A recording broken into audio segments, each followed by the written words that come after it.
2014 সালে ভোপালের ইজতেমায় মৌলানা জুবাইরুল হাসান সাহেবকে স্টেজে নেওয়া হয় দোয়া করার জন্য, মুসাফা করার জন্য। উনি রাগ করে চলে যান। আমি সব দলিল, আমি এই দলিল থেকে কথা বলি, দলিল আছে আমার কাছে। জি জি। তো উনি রাগ করে চলে যান, মজমা ছেড়ে সাথ সাথ চলে যান, এবং দয়া মেওয়াতের কিছু সাথী সাথী নিয়ে এক হাঙ্গামা শুরু করেন। এখন এই মেয়াতিরা এসে বলতেছে हमारे आमिर मौलाना मोहम्मद साद हैं। উনি এত গন্ডগোল জানার পরেও উনি ক্লিয়ারলি দুনিয়াবাসীকে কিছু বলতেছে না। উনি আমির হওয়া বুঝলো, কিন্তু এত গন্ডগোল হয় এখানে, গন্ডগোল থামানো এটা কি উনি বুঝলো না? আমার রায় হইল ওনাকে কি সুরতে ইজতেমা আসতে ওনাকে দেওয়া যাবে না, আমার রায়। আসসালামু আলাইকুম রহমতুল্লাহ, নাহমাদুহু ওয়া নুসাল্লি আলা রাসূলিহিল কারীম, আম্মা বাদ। সুপ্রিয় দর্শক শ্রোতা, দেশ ও প্রবাসে, কাছে ও দূরে, যে যেখান থেকেই আমাদেরকে দেখছেন ও শুনছেন, সকলকে আন্তরিক মোবারকবাদ জানাচ্ছি। আমি ইউসুফ মাহমুদী এবং আপনাদের প্রত্যেককেই আমন্ত্রণ জানাচ্ছি আমাদের আজকের এই বিশেষ ভিডিও বার্তা অনুষ্ঠানে। বন্ধুরা, আজ আমরা আলোচনা শুনব বাংলাদেশের গভর্নমেন্ট থেকে 5 সদস্যের একটি দলকে ভারত সফরে পাঠানো হয়েছিল, যেখানে তারা গুজরাটে গিয়েছিলেন এবং তারা নিজামুদ্দিনেও গিয়েছিলেন, তারা দেওবন্দেও গিয়েছিলেন। এই সফরে অনেক কথাবার্তা, গতকালকেও আমাদের স্টুডিওতে আলহামদুলিল্লাহ ওলামায়ে কেরাম অনেক সাক্ষাৎকার দিয়েছেন, কথাবার্তা বলেছেন, আগেও কথাবার্তা হয়েছে। আজকে এ ব্যাপারে আরো বিশদ আলোচনা আমরা শুনবো।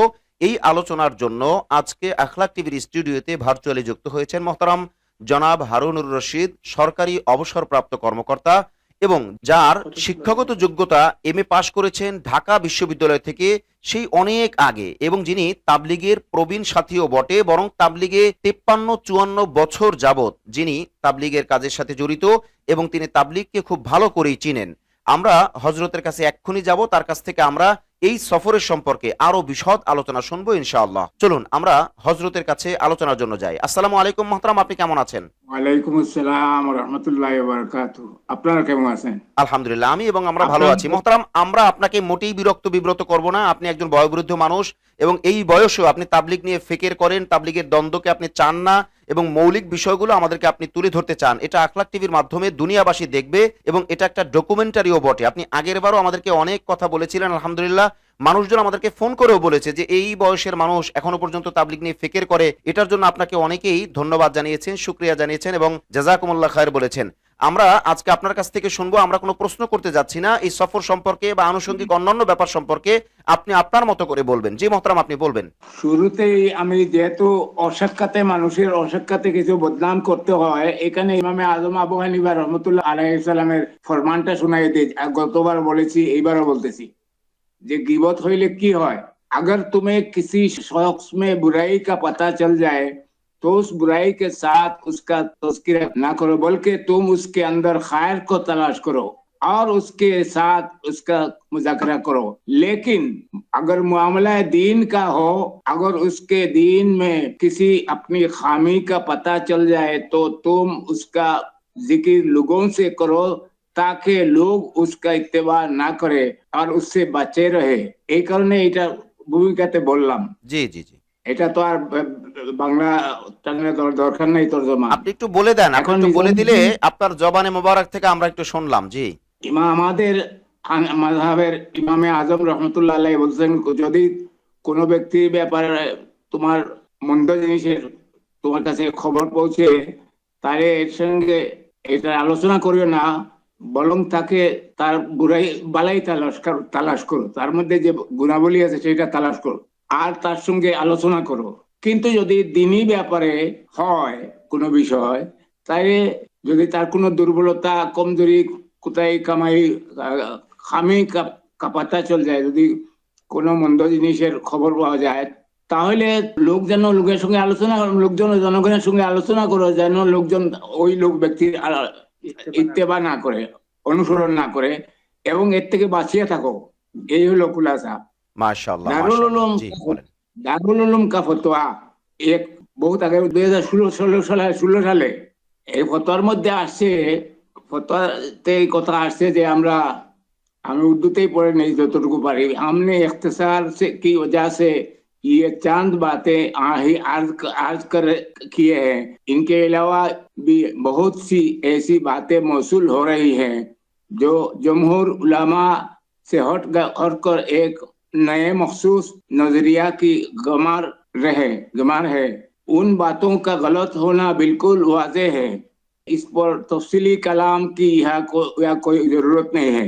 इससे पहले दारुल उलूम देवबंद की तरफ से कई बार खुतूत के जरिए और दारुल उलूम में तबलीगी इज्तिमा के मौका पर बंगलावाली मस्जिद के वफ्द के साथ सामने भी इस पर तवज्जो दिलाई गई, लेकिन खुतूत का अब तक कोई जवाब मौसूल नहीं हुआ। जमात तबलीग एक खालिस दीनी जमात है जो उलमा अमलन मसलकन जमहूर उम्मत कबीर की तरीक से हट कर महफूज नहीं रहेगी।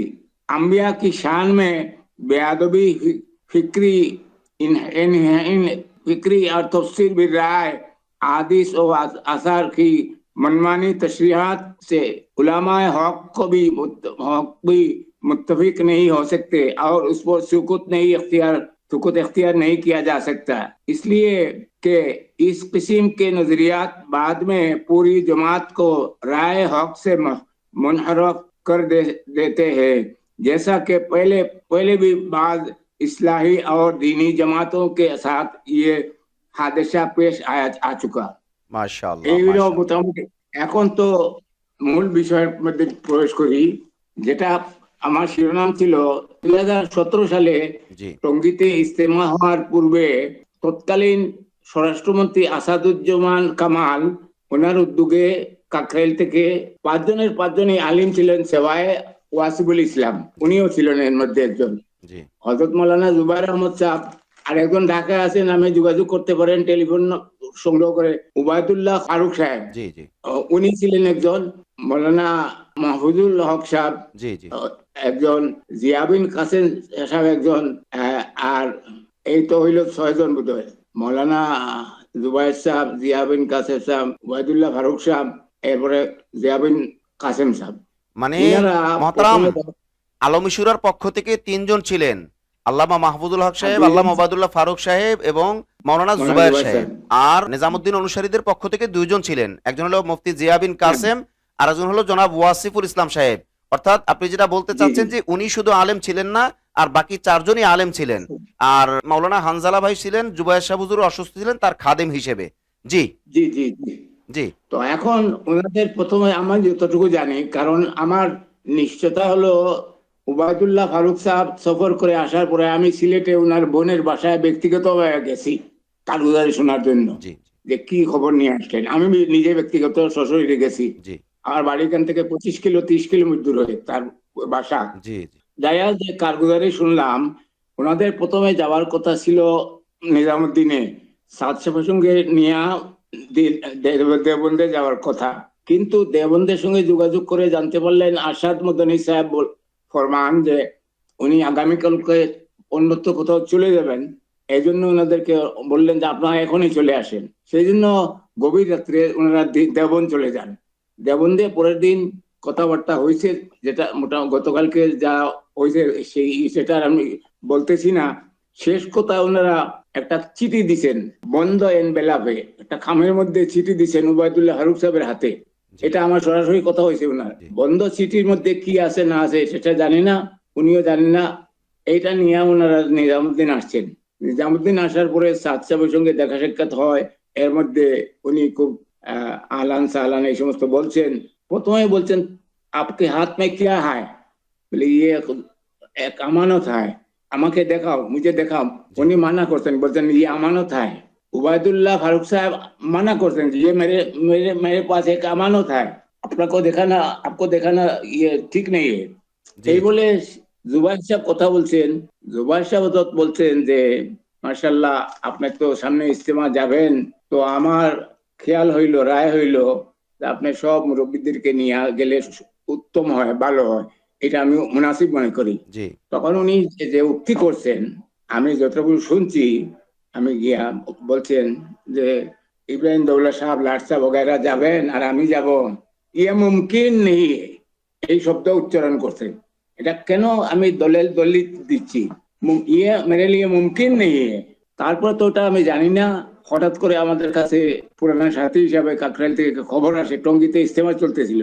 এর পক্ষ থেকে খবর আসে যে জরুরি কিছু অজাহাত আছে, সেই সুবাদে আমি যাই ওখানে। মৌলানা জুবাইর সাহেব তকরিবান কমবেশ 10,000 লোক হবে, 10,000 বা আরো বেশি হবে, যারা পুরানা সাথী সমস্ত বাংলাদেশি, এদের সামনে কথা বলছেন উনি নিজামুদ্দিন আর দেবন্দের কারগুজারি শুনাইয়া ওই নামুমকিন শব্দে মুমকিন নেই, ওখান থেকে আমি এটা নোট করে রাখছি। বলছেন যে এই বলছেন, এই বলছেন। মাতরাম, উনি যে বললেন বলেন। যে ইব্রাহিম দেওলা আহমদুল্লাহ সাহেব ওনাদের সাথে বাংলাদেশে আমার ইজতেমায় সফর করা মুমকিন নেই, অর্থাৎ সম্ভব না, এটা কেন, এর কারণ বলে আপনি কি মনে করেন? আপনিও তো আমি বহুবার মনে সফর করি করেছেন। আমি মনে করব ওই পরবর্তী যে কথাগুলো রয়েছে ওইগুলা থেকে পরিষ্কার হয়ে যাবে জি বলেন। এটার জি উত্তর। জি জি জি ইলিয়াস সাহেব রহমতুল্লাহ আলাইহির কৌল আমার বহুত জরুরি মনে হচ্ছে পড়া শোনানো আপনাকে। হযরত মাওলানা ইলিয়াস সাহেব রহমতুল্লাহ আলাইহি যা বলছেন এটা শোনানো বহুত জরুরি। ইলিয়াস সাহেব রহমতুল্লাহ আলাইহি যে ইরশাদাত, উনি বলছেন मेरी हैसियत एक आम मुमीन से ऊंची ना समझी जाए, सिर्फ मेरे कहने पर अमल करना बददीनी है। मैं जो कुछ कहूँ उसको किताब और सुन्नत पर पेश करके और खुद गौर फिक्र करके अमल करो। मैं तो बस मशवरा देता हूँ। आप लोगों की ये सारी चलत फिरत और सारी जिद्दोजहद बेकार होगी अगर उसके साथ इल्म और दीन और जिक्रुल्लाह का पूरा एहतमाम आपने नहीं किया, बल्कि सख्त खतरा और कोई अंदेशा है कि अगर इन दोनों चीजों की तरफ से तगाफुल बढ़ता गया तो ये जिद्दोजहद, मुबादा, फितना और दलालत का एक नया दरवाजा बन जाए। এখানে উনি বলতেছেন শেষ পর্যন্ত একটা কথা বলছেন बहुत जरूरी, जब तक तुम्हारी रातें साहबा किराम की रातों से मुशाबे ना होकर उसके साथ जम ना होकर होंगी, तुम्हारा दिनों का फिरना फिरना रंग नहीं लाएगा। রাত যদি সাহাবীদের সাথে মুশাবে না হয় তাহলে তোমাদের রঙ্গ বদলিবে না। জি জি किसी की जात से या कलाम से इतना जी लगाना कि उसकी जात को जनाब रसूलुल्लाह सल्लल्लाहु अलैहि वसल्लम का बदल और उसके कलाम को कलामुल्लाह का बदल बना ले, ये मेरी नजदीक देहरियत है। हजरत जी इलियास साहब रहमतुल्लाह বলতে দেন किसी की जात मोहम्मद सल्लल्लाहु अलैहि জাতের সঙ্গে যদি বদলাই দেওয়া হয় আর আল্লাহ का बदल बना ले, ये मेरी नजदीक देहरियत है। বাস এই ইলিয়াস সাহেবের কথা এটা। এখন কথা হইলো টঙ্গীতে তো কারুবারি মৌলানা জুবাইর সাহেব নিয়ে ঢাকায়া নিয়ে কথা বলছেন সবাইকে প্রকাশ্য মাইকিং করে একবারে খোলা ময়দানে।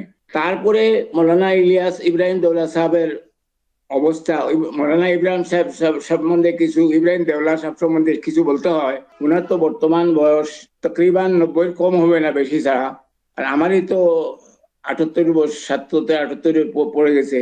মৌলানা ইব্রাহিম দেওলা সাহেব শুধু সাদ সাহেবের উস্তাদ না, ওনার বাপেরও উস্তাদ। জি জি মৌলানা হারুন সাহেবের উস্তাদ, ওনার হারুন সাহেবের উস্তাদ। ওনার সঙ্গে যে সমস্ত বর্তাও হয়েছে নিজামুদ্দিন থাকাকালে এটা বলার প্রয়োজন মনে হয় না। এখন খানদানি একটা ব্যাপার আছে, কান্দলবি কান্দলবি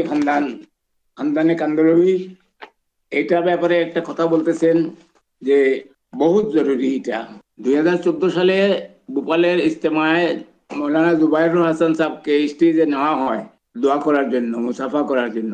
উনি রাগ করে চলে যান। আমি সব দলিল, আমি এই দলিল থেকে কথা বলি, দলিল আছে আমার কাছে।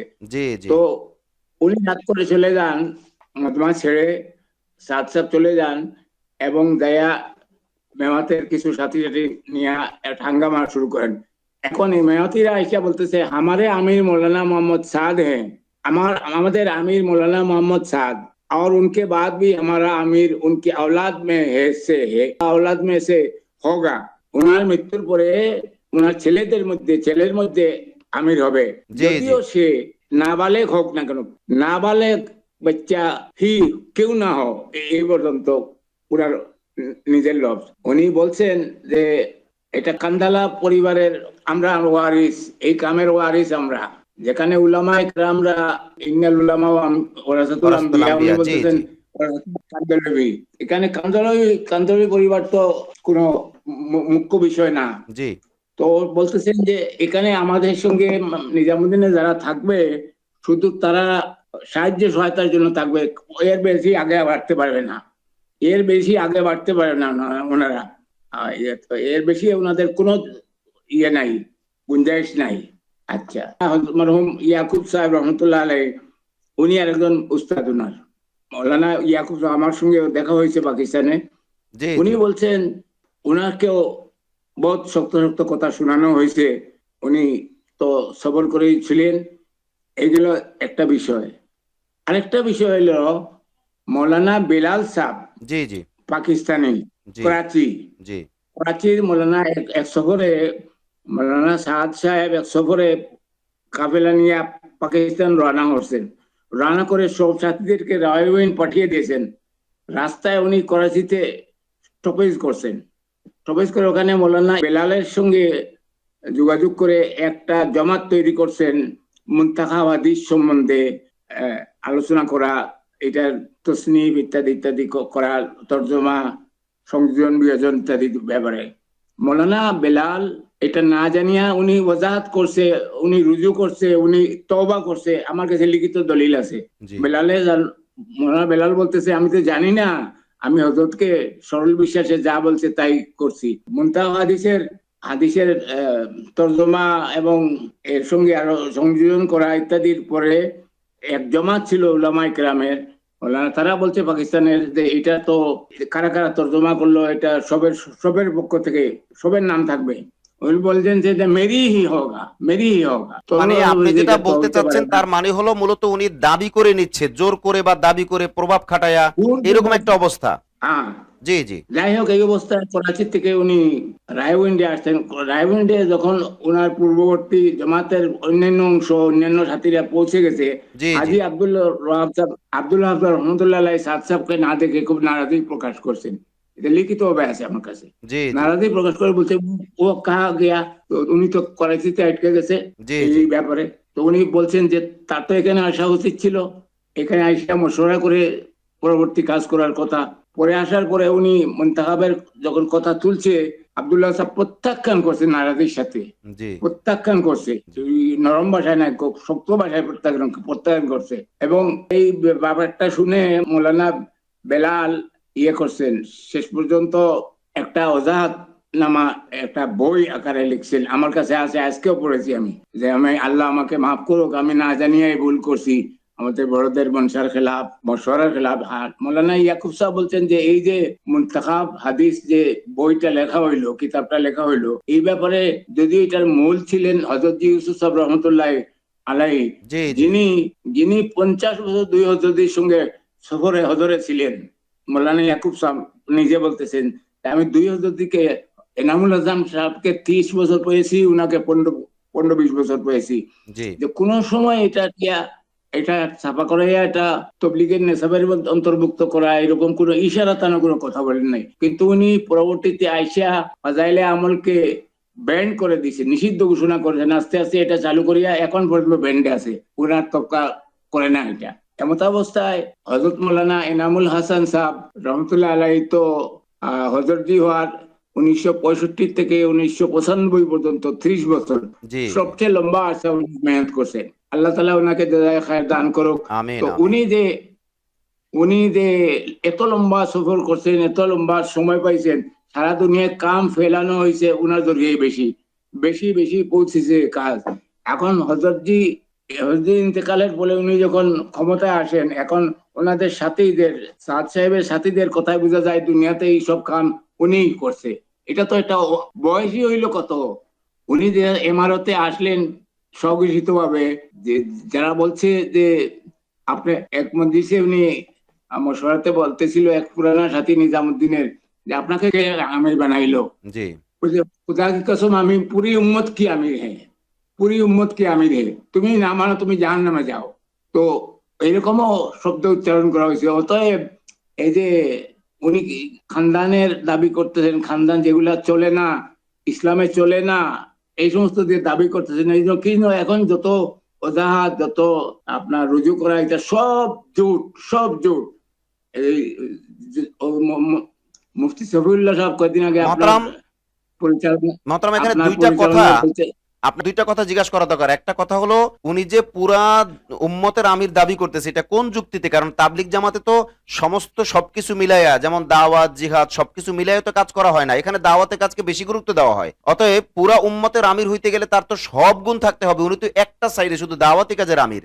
এটা হলো একটা। আর একটা ব্যাপার হলো যে উনি আসলে যেইভাবে করে মানে স্বেচ্ছাচারিতা করতেছে বা যেইভাবে করে উনি বাড়াবাড়ি করছেন, আপনি যেটা বলছেন এটা যদি সত্য হয়, তাইলে তো এইটার পিছনেই সব মূল রহস্য, যে উনি খোলা আসতেছে না, উনি খোলা করতেছে না, উনি ক্লিয়ার করতেছে না, উনি ওপেন হইতেছে না। উনি এত গন্ডগোল জানার পরেও উনি ক্লিয়ারলি দুনিয়াবাসীকে কিছু বলতেছে না। উনি আমির হওয়া বুঝলো, কিন্তু এত গন্ডগোল হয়, এখানে গন্ডগোল থামানো, এটা কি উনি বুঝলো না? সুরা বানানো হওয়ার পরে ওনাকে কোনোদিন কেউ আমির বলে নাই, কারণ তোমাতেই সবচেয়ে জুনিয়র, সবচেয়ে সর্বকনিষ্ঠ ব্যক্তি উনি। জি তার থেকে বড় বড় যারা, ওদের ব্যাপারে ইত্তেফাক হইতে পারে নাই সবাই। তখন হযরত রহমতুল্লাহ ফয়সালা দিয়ে গেছেন, এনামুল হাসান সাহেব, বাড়ি বাড়ি করকে কাম করতে করতে যাও, বাড়ি বাড়ি করে ফয়সল করো, ফয়সল বনো। এইভাবে চলতেছিল, কিন্তু শুরু বুঝে শেষ পর্যন্ত দুইজন বাকি থাকেন, 8 জন মারা যান। হাজী আব্দুল মুকিত সাহেব রহমতুল্লাহ বাংলাদেশের একমাত্র আলমী শুরা, আর আব্দুল্লাহ সাহেব ছিলেন, জীবিত ছিলেন। আর সব জুবাইরুল হাসান সাহেব, সাহিদ খান সাহেব, পালনপুরি সাহেব, অমুক অমুক বগেরা বগেরা সব মারা গেছেন। মারা যাওয়ার পরে জুবাইরুল হাসান সাহেব প্রশ্ন করছেন যে এই খালি জায়গাটা पूरा করে নেই, আমরা पूरा করে নেই। উনি বলতেছেন क्या जरूरत है, बेफायदा लोगों को बुलाना, क्या है जरूरत, তুমি আর তোমার আমার কারণে লোকজন আসতেছে, অন্যদেরকে আসার কি প্রয়োজন। এরকম আস্তে আস্তে যখন উনিও মারা গেলেন, তখন উনি বললেন যে আমি তো আলমী সুরার একজন মাত্র লোক। আব্দুল্লাহ সাহেব এর ভিতরে বহু কই দফা লিখিত ভাবে সশরীরে ওনাকে বুঝাইছেন, মশলা করো, এটাও উনি প্রত্যাখ্যান করছেন, রায়বেন থেকে গুছিয়ে করে চলে আসছেন। আমি মূলত আপনি বয়োবৃদ্ধ দেখে আমি বারবার আপনাকে প্রশ্ন করতেছি না। তাহলে আপনি যেটা বললেন যে সূরা পূর্ণ করার জন্য যখন প্রস্তাব আসছিল যে একজন ইন্তেকাল করছে, তাকে একজন সূরা নেই, কিন্তু উনি ইচ্ছা করেই সূরা নিতে দেন নাই। ওনার কাছে পেশ করা হয়েছে জি এইরকম আব্দুল্লাহ সাহেব, যিনি 3 হযরতের জমানা পাইছেন, সবচেয়ে বেশি উমর ছিল ওনার।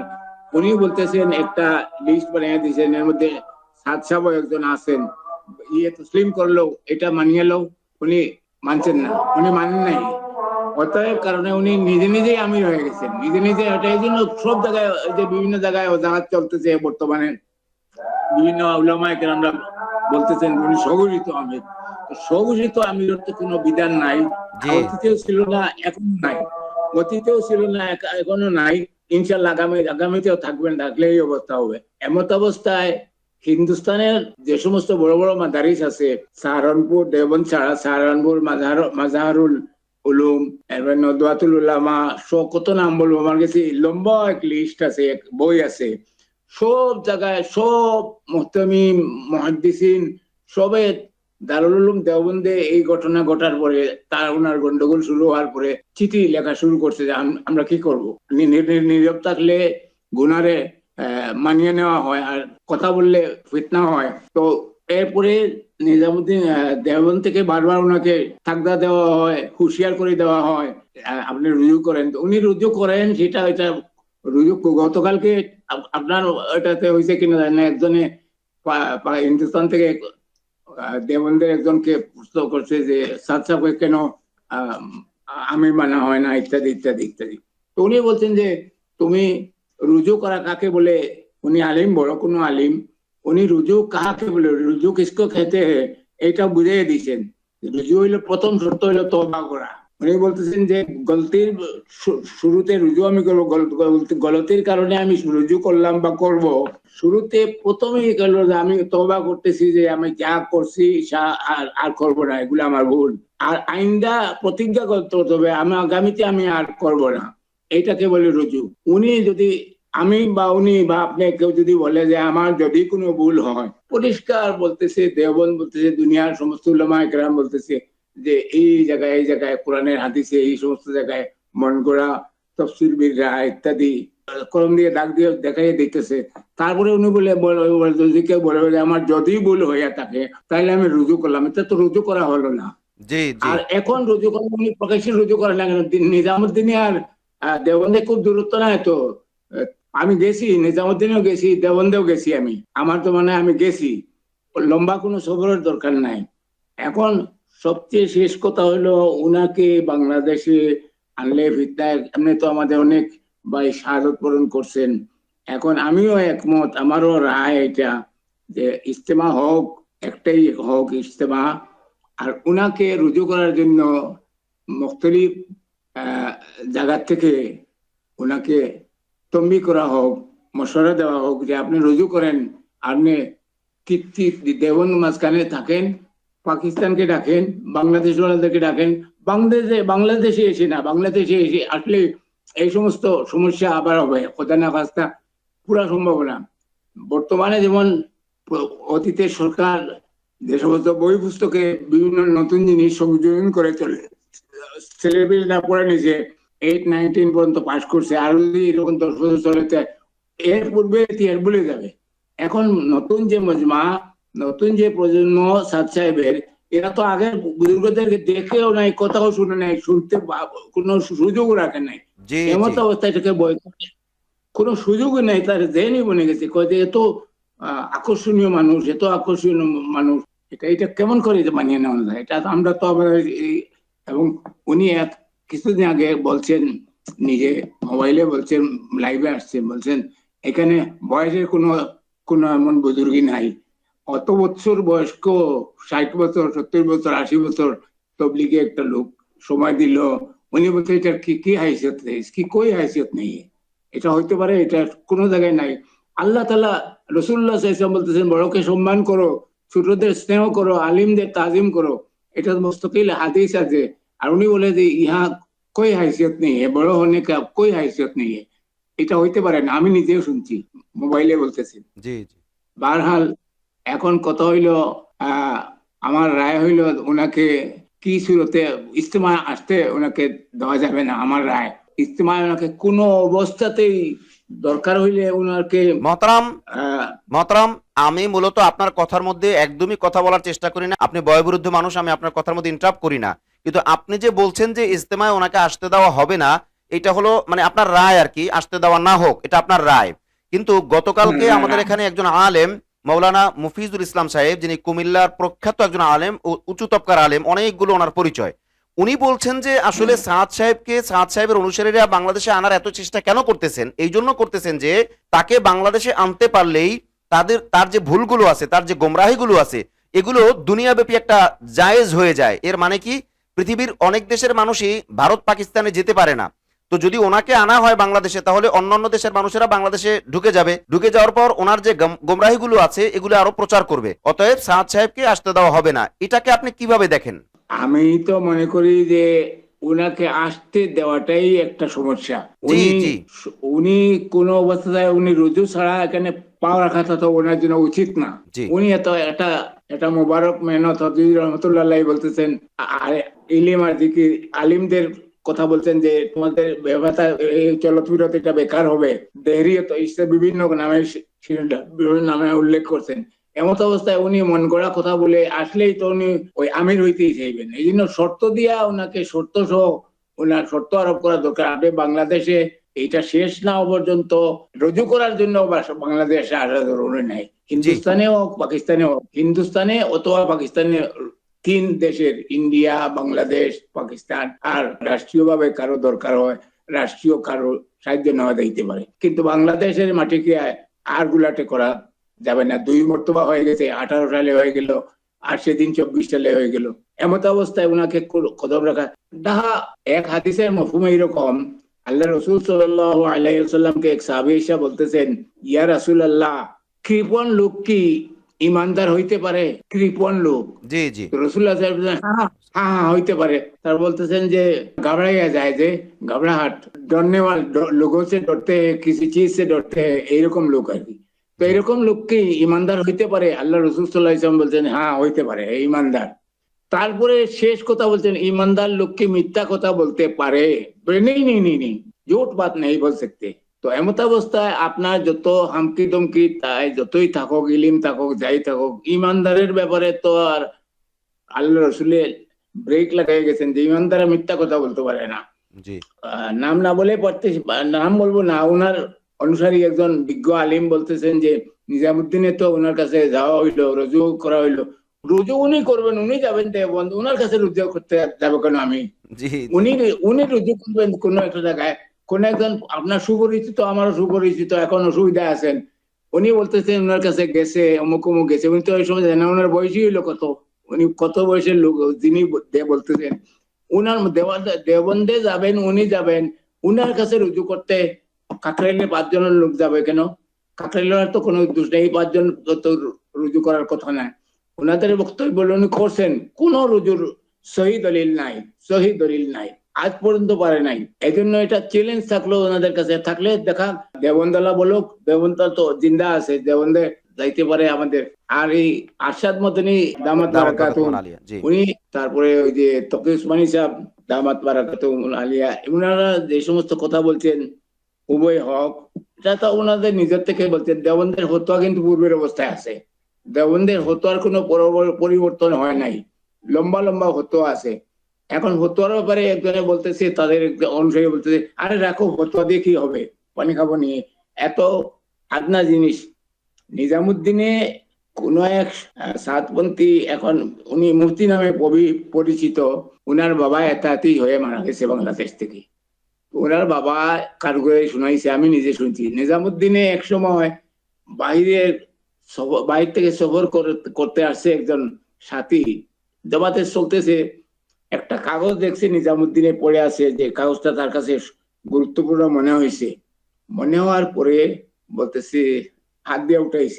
तो एक आदमी कि तुम क्या कर रहे हो, तुम क्या इसको क्यों उठाया, तुमसे নিয়ে যাই পড়ে আছে। বলে नहीं नहीं, इसके लिए मशवरा करो, মশওয়ারা করো, যেখান থেকে কাগজ উঠাইছো সেখানে রাখো, আর করে মশওয়ারা করো। তারপরে উনি মশওয়ারার জন্য ওই দরজায় যায়, উনি বলে যে ওই দরজায় মশওয়ারা হবে, ওই কামরায় গিয়ে মশওয়ারা করো। এরকম 3-4 বার মশওয়ারা করতে করতে উনি কাগজ আনা বাদ দিছে।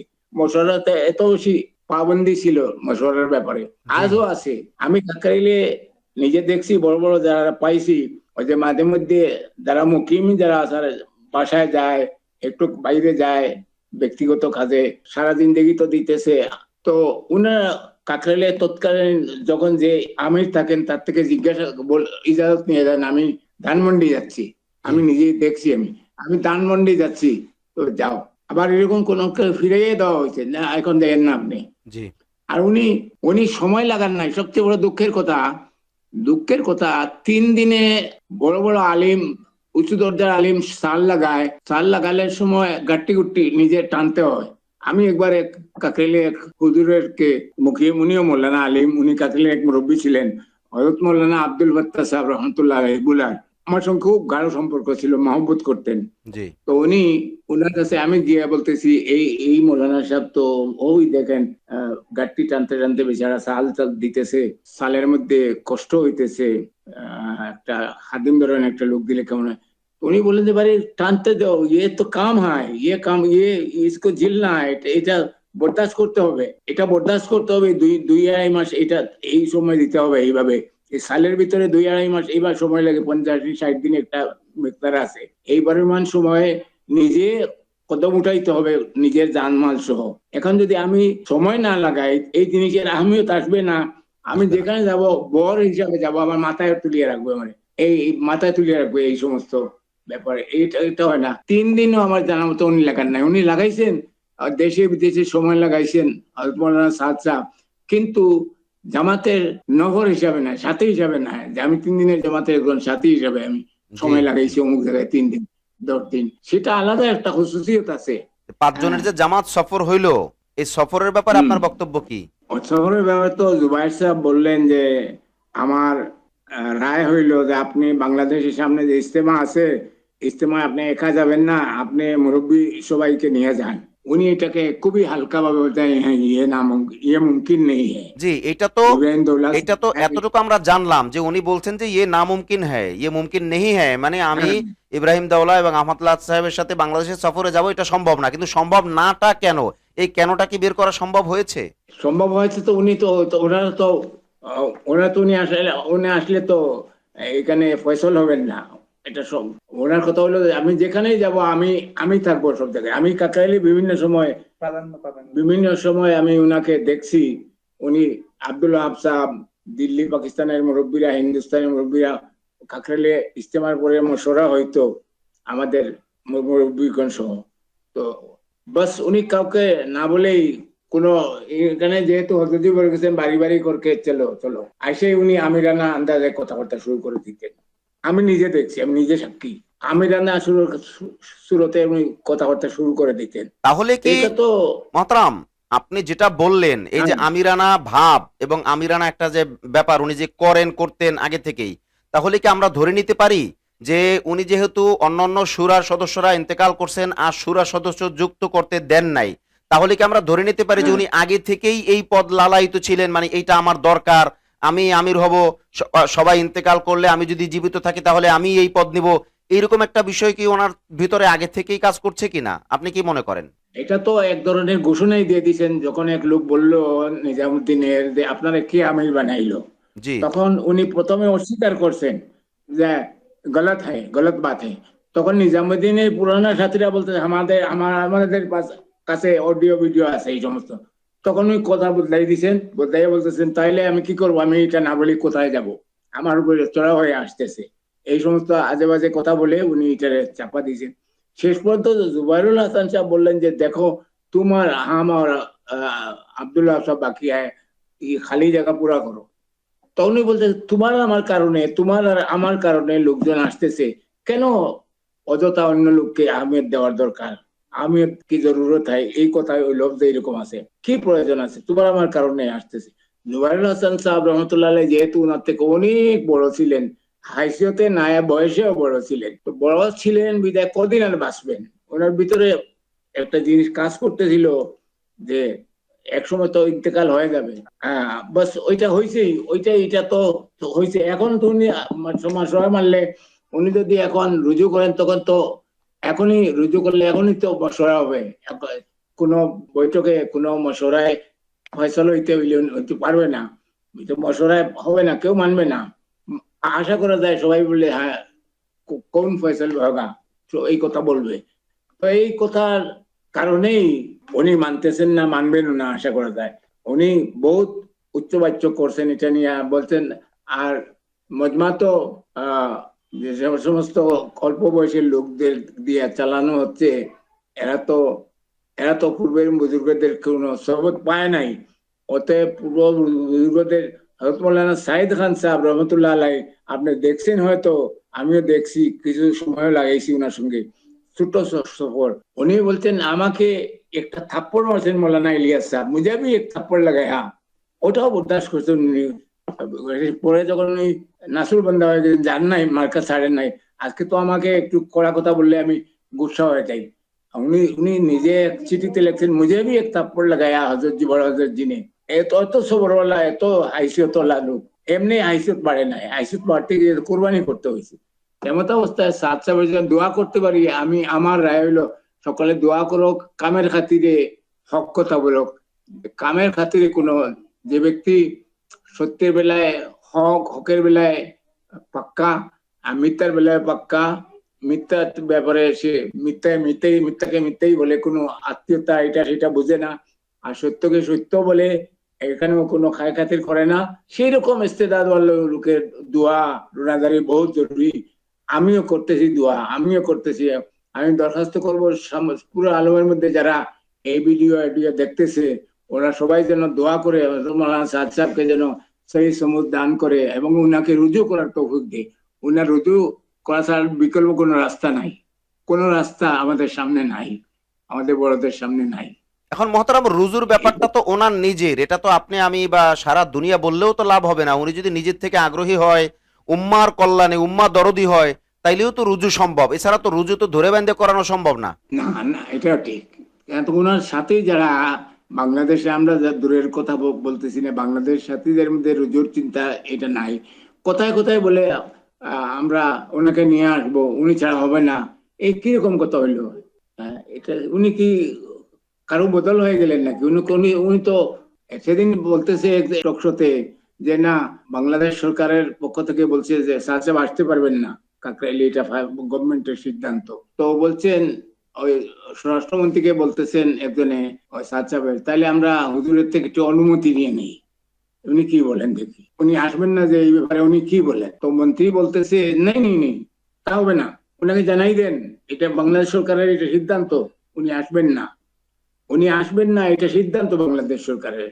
জি উনি তারপরে বলছে 2 নম্বরে বলছে চাইলে উনি নিজামুদ্দিনের মাথা হাতে ইস্তেমা হোক, এটা তো সরকার বলছে, আমি নিজে শুনছি না না আমাদের বাংলাদেশে যারা মুরব্বী আছে তারা তাদের মাথা হাতে তাদের মশলাতেই হবে, এটা নিজামুদ্দিনের কোনো সফরের সাথী হিসাবে আসতে পারে যারা ভাবে বা সাথে ব্যতীত যারা আসবে, এখানে কোনো মুরব্বী না কাটানোর জন্য না, এটা তো চালু হয়ে গেছে 2-3 বছর আগ থেকেই। এখানে পাকিস্তানিরাও কোনো দখল নেয় না, সুযোগ দিচ্ছে যে কাকরাইলরা মৌলানা জুবাইর সাহেবকে জোর করে দোয়া করায়, জোর করে গতবারও করছেন, এইবারও হবে ইনশাল্লাহ সাল্লাহ। বাকি উনাকে তো আমরা স্ট্রোক শোতে বা সারা দুনিয়ালা দোয়া ছাড়া ওনার আর কোনো ইলাজ নাই, এর এর বেশি আর কোনো শক্তি কারো নাই, সামর্থ্য নাই। আল্লাহ ওনাকে সহি সমত দান করুক। আমিন। তো এই পর্যন্তই জি থাক মোহতারাম, জি কথা। আপনার কাছ থেকে আমরা অনেক গুরুত্বপূর্ণ আলোচনা শুনলাম। এখন একটা শেষ আরজি করব আপনার কাছে, সেটা হলো যে চাঁদ সাহেবের অনুসারী যারা আছেন আমজনতা, ওনারা আসলে সত্য কথাটাকে রাইট ওয়েতে কোরআন হাদিসের দৃষ্টিতে মানতেই চায় না, ওনারা শুধু ওনাদের মতো করেই চলছেন। এই ক্ষেত্রে আপনার বক্তব্য কি হবে? অর্থাৎ ওনাদের জন্য আমরা মিডিয়ার পক্ষ থেকে কি বলতে পারি, কি করতে পারি? উলামায়ে হক্কানি যেখানে আছেন, দেশে মজুদ আছেন, মাশাল্লাহ, বাংলাদেশ ছোট হইলে উলামাদের হাইসিয়ত আছে, দুনিয়ার দরবারে বহুত হাইসিয়ত আছে। আমরা এই কথা বলবো, উনার যাই বলুক ভাই, আপনার কথা আমাদের দেশে আলিম উলামার চালনিতে বা চাকনিতে ফেলে আমরা এটা নিব, জি এমনি আন্দাজি নিব না, এটা আমরা আন্দাজি কথা নিব না আমরা। জি জি এটা তো এটা দিনী ব্যাপার, এটা বহুত চিকন ব্যাপার, এটা সামান্য ব্যাপার। রসুল্লাহ সাল্লাল্লাহু আলাইহি সাল্লাম এক মসনুন দোয়ার ব্যাপারে এক সাহাবীকে বলতেছেন, আহ নাবিয়্যা ওয়া রাসূলা, নাবিয়্যা ওয়া রাসূলা। জি জি তো হুজুর সাহেব বলতেছেন, শেষের আলফাজটা এরকম দুইটা আলফাজ আছে, লফজ আছে, নাবিয়্যা ও রাসূলা। হুজুর বলছেন রসুলা বলা দরকার নাই এখানে, নাবিয়্যা। এতটুকু চিকন জিনিস মানিয়ে চলতে হয়। আর উনি আমির হয়ে যাবেন, কোন রায়ের ইখতিলাফ, রায়ের কোন কথা কথাবার্তা হয় না, ধমক দিবেন সাথীরা। আহ, এই যে টকশোতে যারা যারা আসে, যে সমস্ত লোকরা আসে, মোলা সাদ সাহেবের লোক যারা আসে টুকরোতে, সেদিন একজনে জিজ্ঞাসা করতে, আচ্ছা ধরেন আপনারা যদি আপনাদের সাদ সাহেবকে আনতে দেওয়া না হয়, বা ইস্তেমা করতে না দেওয়া হয়, কি করবেন আপনারা? আমরা কি করতে হয় আমরা তা দেখে নিব। এটা তো ইসলামের তবলিগের ভাষা না, জি আমরা কোশিশ করে যাব। এটা হইতে পারে, সরকারে ব্যান করলে আমারও কিছু করা থাকবে না। এটা তো বাধ্যই এখন টকশোতে, টেলিভিশনে, টিভিতে আসতেছে না, আমাদের তো লজ্জা করার কথা, এগুলা পরহেজ করার কথা। এগুলা তো আমিও তো বলতেছি যে আমারও না পারিয়া বলতেছি যে কালকের এই যখন উনি বললো যে নিজামুদ্দিনের কালকে টকশো, তো আমি শুনছি, আমরা যখন ওই সময় তো আমি ফোন দিছিলাম, আপনি ব্যস্ত ছিলেন, যে নিজামুদ্দিনে যে গেল সফর ওয়াসিবুল ইসলাম সাহেব জি কি কি বক্তব্য হইলো আমি শুনছি, এটা তো জানা আছে। তো মিথ্যার ব্যাপারে তো হাদিসও আছে, মিথ্যা বলার কোনো সুযোগ নাই। জি বলছেন কৃপণ ইমানদার হইতে পারে, কঞ্জুস ইমানদার হইতে পারে, দুর্বল ইমানদার হইতে পারে, কিন্তু মিথ্যাবাদী ইমানদার হইতে পারে না। জি ইমানদার মিথ্যাবাদী হইতে পারে না।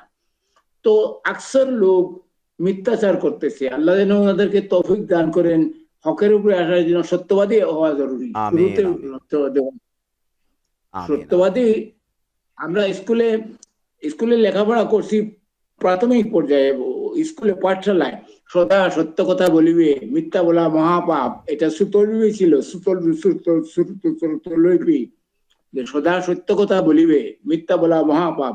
জি আজকে তবলিগের লোকেরা মিথ্যাচার করতেছে, আমি করতেছি, অমুক করতেছে, এটা কত সাধারণ ব্যাপার হয়ে গেছে। জি এটা খুবই দুঃখজনক। এছাড়া আমাদের জন্য দোয়া করি, এছাড়া তো আমাদের করার কিছু নাই। আর ইজতেমা যাতে হয়, ইজতেমা হইলে একটা আহ এই যে আপনি টকশো চালাইতেছেন, এখানে বেকার যাইতেছেন না, দুনিয়ার বিভিন্ন মানুষ শুনতেছে, এতে কিছু বিভিন্ন নতুন নতুন জিনিস আসতেছে। ওনারা তো খালি বলে রুজু করছে, উনি একবারও রুজু করেন নাই। এটা যারা মুসা আলাহিস ইসলামের ব্যাপারে একবার করছে, সেটাও শর্ত সাপেক্ষে রুজু করছে, যদি আমি ভুল করিয়া থাকি তাইলে আমি রুজু করলাম। এটা জি তো রুজুর সংজ্ঞায় পড়লেন, জি জি রুজুর সংজ্ঞার মধ্যে আসে না। রুজু হচ্ছে আনকন্ডিশনাল, আনকন্ডিশনাল। আমরা স্কুলে লেখা পড়তাম, তো পাকিস্তান আমলে একটা গান ছিল যে আহ, আহ, উর্দুতে, ইংলিশে, আরবিতে একটা ওয়াদাবদ্ধ করা হইতো সকালবেলা ফলিং হওয়ার সময়, বলতো मैं সিদকে দিল সে ওয়াদা করতা হুঁ, এই কথা বলা হইতো। জি আমি সত্য দিলে ওয়াদা করতেছি যে সধর্মের বিধিবিধান মানিয়ে চলিব। জি স্কুলে থাকতে আমরা এটা ওয়াদাবদ্ধ হয়ে আসছি। আর এখন তবলিগে আসার পরেও যদি মিথ্যাচার করি, তার কোথায় গিয়া শিখবো? সত্য কথা শিখবো কোথায়? জি জি মিথ্যা ছাড়ার জন্যই তো তবলিগে আসা। জি চুরি ডাকাতি শুধু ছাড়া না, মিথ্যা কথা বলা ছাড়ি দেওয়া, এটা বহুত কবিরা গুনাহ। উলামায়ে কেরামরা বলছেন এটা কবিরা গুনাহ, জি জি বহুত বড় গুনাহ, শক্ত সাধারণ কবিরা গুনাহ, গুনাহ, মাকরুহ শক্ত না। কবিরা গুনাহ, এবং মিথ্যা অনেক পাপের মূল, অর্থাৎ অনেক পাপ এই মিথ্যা থেকে জন্ম নেয়। জি জি জি জি জি। জি জি মহতারাম, মিথ্যা আপনি কথা। জি আপনি চমৎকার বলেছেন। আমরা আপনাকে আর কষ্ট দিতে চাই না। প্রায় 54 মিনিট প্লাস আমাদের রেকর্ডিং চলছে, আলহামদুলিল্লাহ। আমরা ইনশাল্লাহ কোনো শব্দ কাট করি না, অর্থাৎ কোনো শব্দ আমরা বাদ দেই না। আখলাক টিভির একটা উসুল আছে, যা আলোচনা হবে সবটাই আমরা পাবলিকের সামনে তুলে ধরি, সেটা আমাদের পছন্দের হোক বা অপছন্দের হোক, কারোর পছন্দ হোক বা অপছন্দ হোক।